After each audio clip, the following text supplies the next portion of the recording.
Yo, Saturn Senpai. Is that you? How you doing, buddy? I hope you are preparing for my saber. I went to Tatakai Tuesday, played a little bit of Melty Blood. I got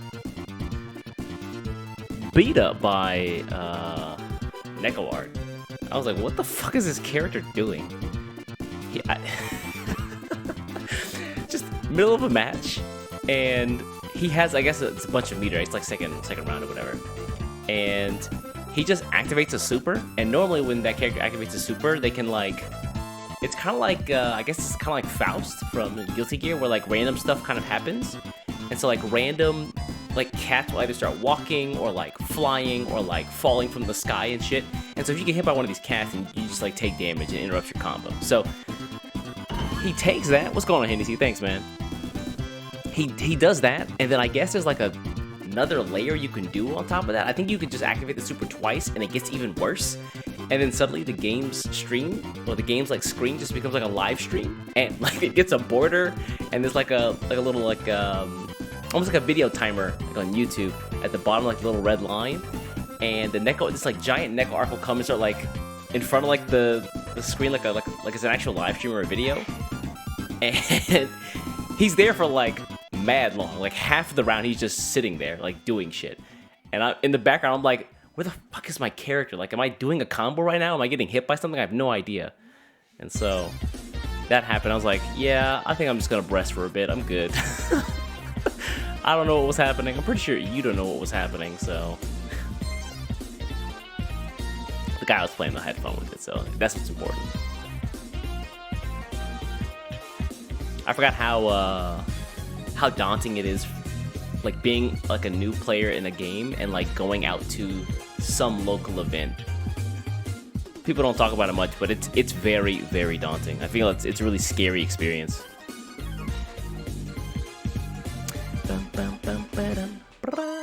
I felt that way when I first started playing Digimon. Like going out to a local where you don't really know anybody. The good thing is that if the community is good, then you don't really have anything to worry about. But if the community is not good, let's see here. Oh, I gotta be really careful. I didn't know this, but I posted a stream VOD up. Did you know that there's a guy, the person who created the music, I guess, for Sonic 1, set it up so that he owns the music, and if you play any of the tracks from the Sonic 1 game, you'll get flagged. He has his own band, apparently, and he flagged my last VOD I put up on YouTube, and I was like, well, there goes that 3 hours. So I forget the name of the guy, but it's a real thing. I looked it up and everything. I was like, is this like some like fake company that, that happens a lot, right? Like a fake company will just like YouTube like claim your stuff, but no, it's a real thing. A bunch of people were talking about it. They were just as surprised as I was. What's happening? So I have 2 goals today. First one is talk about ban predictions, ban lists. I don't know. I guess because I've seen it so often, and because I have like Obama's thought patterns ingrained into me at this point, I feel like going for the low-hanging fruit of like making the ban prediction video is just kind of boring. Is that bad? Is that me? Am I the problem? I guess just put that up.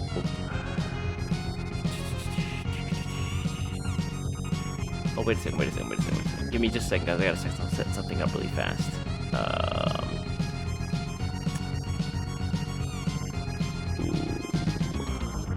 I can... Actually, I can just do that. That's not the actual events themselves. Cool. Alright, does this work? The One Piece cards are looking kind of cool too. So many card games out right now. Yeah, I'm not gonna lie. When I met with some Bandai folks last month, and they were asking me like, hey, like, you know, what games do you play? And I said, oh, right now I just pretty much play Digimon. And we talked a little bit about Battle Spirit Saga that's coming out in the West pretty soon.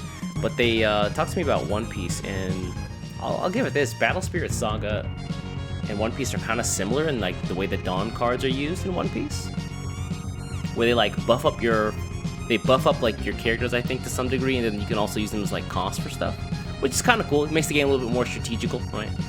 You can either like use the cards as a cost for some effect, or like you just like push them all into one card and make it super strong, or that sort of thing, right? And I was really taken aback by how smartly those games are set up. And I was like, you know, should I play One Piece? Do I want to play One Piece? And the answer, I think, there is resounding no. Because Union Arena is coming out. Why play one anime when you can play all the animes? But I don't know if I'll play Union Arena either. Let's see here. Yeah, this will be an interesting year for physical card games, because a lot of games are either going to live or die. That game that came out, Build Divide, I think is already dead. It came out, I think, middle of last year. Snapped out of existence. Just Thanos. Yeah, here we go. This is the one they just put up. So this got put up in both English and Japanese. So I'm assuming whatever cards are banned or limited in... Oh, Young Different Fight. If they shoot Marcus, I'm putting Digimon to the bottom of my priority list again, I swear to God. Yo, Young Shirain? Damn, it's been a minute, man. Hope you're doing well out there. DF, man, we gotta talk, bro. We gotta talk. We gotta talk for just a moment. Hold on. How's BT13 been? It's been very fun, actually. I've been playing a lot of, what do you call it? Belphemon. Belphemon's pretty cool. What's up, Ryu?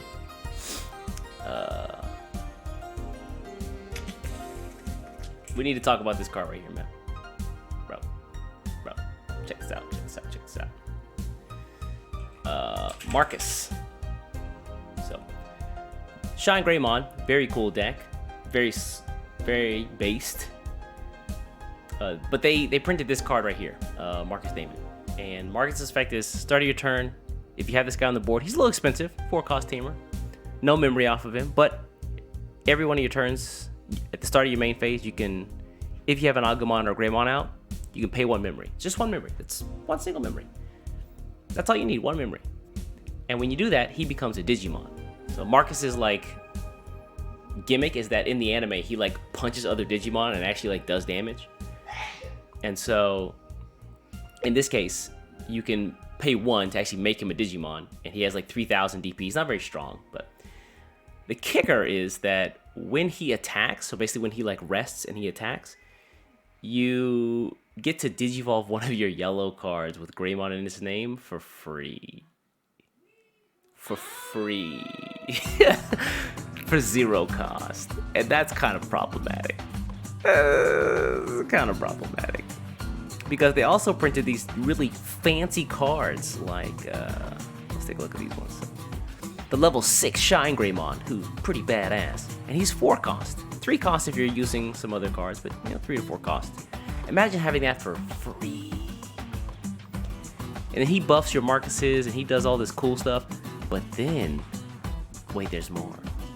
They printed this guy right here. Shine Greymon Burst Mode. So Burst Mode cards are new. They're pretty expensive at like 5 cost to digivolve into them. So that's pretty expensive. Or you can take one of your tamers and pull it back off the board, and then you can just burst digivolve, or you can digivolve for 0. So the bad part about this is that you only get this burst Digimon for 1 turn. If you burst, you pull the tamer back and you digivolve for 0, then you essentially have, at the end of the turn, you have to throw away that burst mode card from the top of the Digimon. It goes back to level 6 at the end of the turn. That's if you burst mode. But if you actually just raw digivolve for 5, you get to keep them for all the turns. But man, 5 is such an expensive cost. These Shine Greymon players out here always looking for their deal. Always looking for a deal, and would you look at that? Our boy Marcus is here for 1 cost to give you your 5 digivolve costs burst mode. That's cheap. That motherfucker is cheating. Marcus be throwing his body recklessly in security. Yep. And the worst part is, like, if you've got one of the level 5s, if the Marcus dies, he just goes to the top of your security. It's like you recover. So Marcus kind of strong, man. He'll get power crept next set. Nah. X-Antibody out here still living. Although that might change after next Friday. I didn't know that the English folks were really angry at Cool Boy. They fucking hate that card.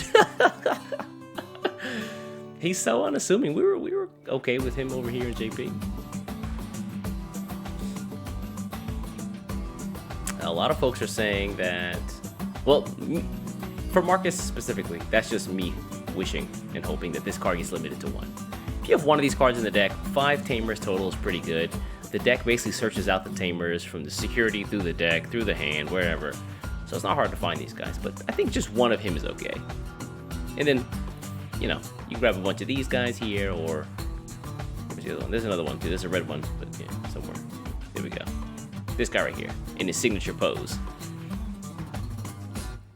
But a lot of English players really don't fucking like Cool Boy. Like this guy right here, they fucking hate this card.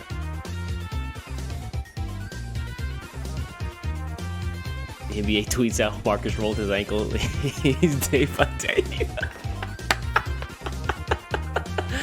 He's taking it day by day. Cool Boy's a problem? Yeah, 2 cost. Draw, heal, or recover memory. I get it. What was it? There was if you guys watched the VODs for the JP Nationals, I think the guy who won with Blackboard Greymon, the only thing he did all game was basically play Cool Boys. He played 4 Cool Boys over the course of the game. I think one got checked in security. He played some other ones, whatever. And then in a single turn, off those 4 Cool Boys, he just won. That shit was so funny.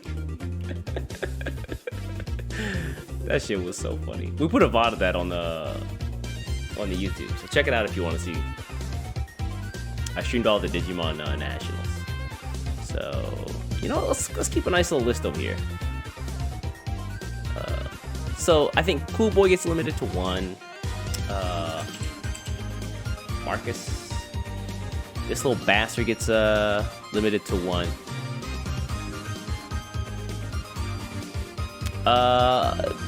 Gray still lives, but we gotta talk about one other Greymon card.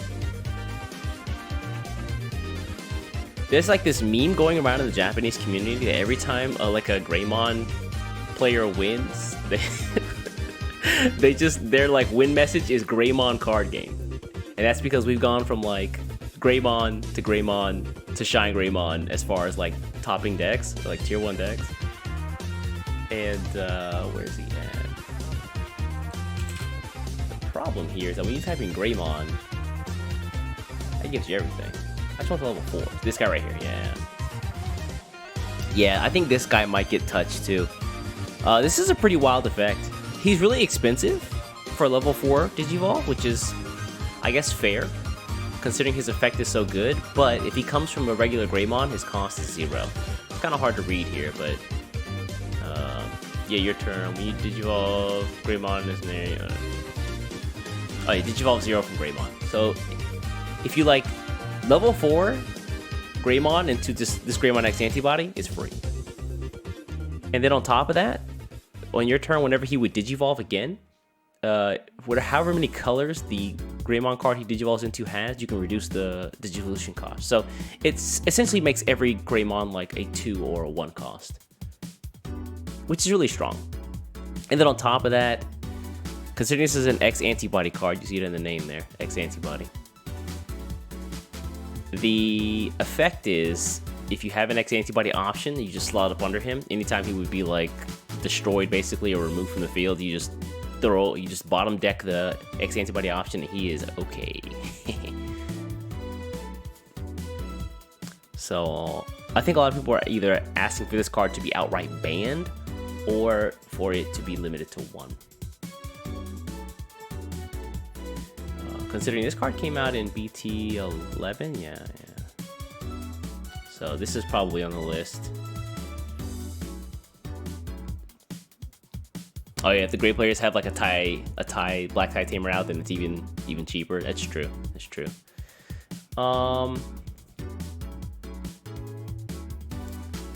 Where else?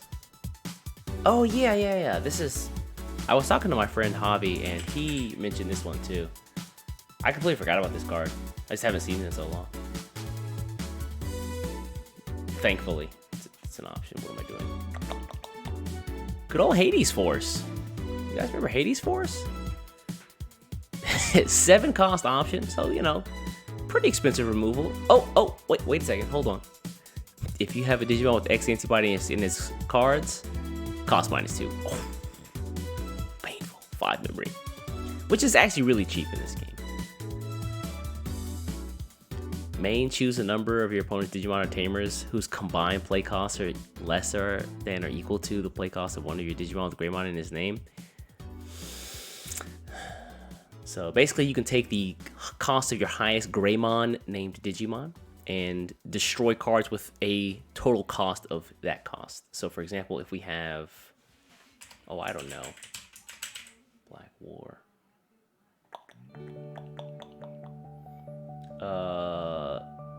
This fat fucker. It says Gaiamon, but he also counts as having Greymon in his name.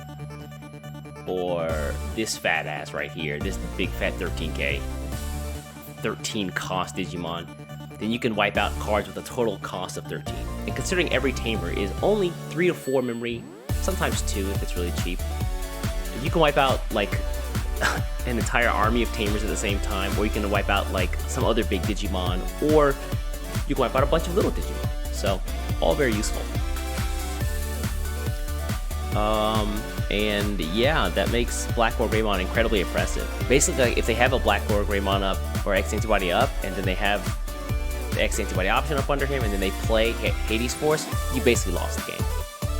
It's nigh impossible to make a comeback that big, unless you have something in racing.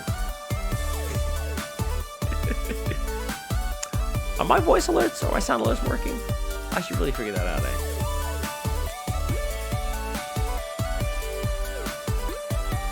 It says it is.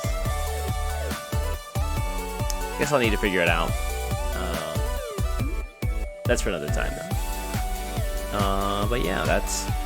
So, these 4, I think, are like the cards that are up for... Wait a second. Shut up, Sonic. I think these 4 cards right here are pretty... yeah, pretty whew. I think right at the top of the hit list. I made the Wild Boy prediction that I think Savior Huckmon will come off of the restricted list. I was talking to my buddy Hobby again. He was like, I doubt this card comes off, but honestly, now you are kind of spoiled for choice as far as Saber Huckmons go. And you actually have to make a decision here. You can either go for the fast Digivolve Saber Huckmon. You like play a Sistermon and you just like go up to your Jessamon really quickly. Or you play the Saber Huckmon who lets you attack other Digimon, which probably of the 3 total, not that great. Or you have the option of this guy right here who lets you unsuspend and play a for insecurity or inheritance, and also you get to play a Sistermon. I don't know. I think that now you actually have to choose. Like, do you want to go fast? Do you want to go wide? And sometimes having a big board is actually kind of a problem. Like, it's actually a bad thing to have a big board sometimes. So, who knows? I don't know. That's my Wild Boy prediction.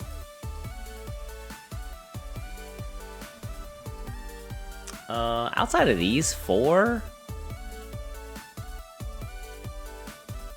I don't really know if there's anything else to touch. Is there? Did you guys have anything else on your hit lists? Also, Dark Seraphimon is like one good red card away from including this card of the day. Maybe Wizardmon? BTA Black Metal Gray? Nah. This guy is goated. Black Metal Greymon? You mean just the regular Metal Greymon? This guy right here, the red black one? Nah, this guy's goated. This guy's fantastic. Digivolution.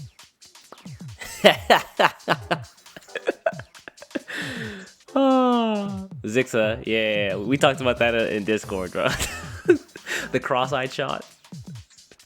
Bandai just out here just like, it's gotta be Cool Boy, Marcus, Black War Greymon X, Magnamon. Why'd you shoot that guy? He wasn't even doing anything. I feel like that with every announcement we have that one stray shot that no one ever sees. Like Calling of the Darkness. Okay, I guess most people only included one anyway, so it's fine. I don't know. I like this guy, the Metal Greymon. He's really cool. Wizardmon though, which one? You mean the one that like grants you a memory when he's discarded? It's either this one or this one you're talking about. So this is the one, the promo one. Whenever it's discarded, you gain a memory. And then there's the X-Antibody one, which you trash 2 cards. And then if you have Wizardmon or X-Antibody in your traits, it gets Blocker. That seems, I don't know, I think Blocker's pretty good for that deck.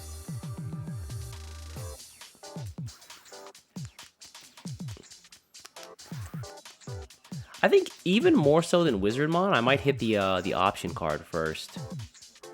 The 4-cost option they have, which is incredibly flexible. I forget the name of the card. Damn, what is it? I just saw it. That's the 8-cost one. Yeah, here we go. Yeah, Deathslinger. Deathslinger's pretty cheap, man. Death X or Weregurumon X. I say this speaking from the future. I honestly don't think you guys have to be worried about Death X for much longer. In 13, he's around, but like he's not like he used to be.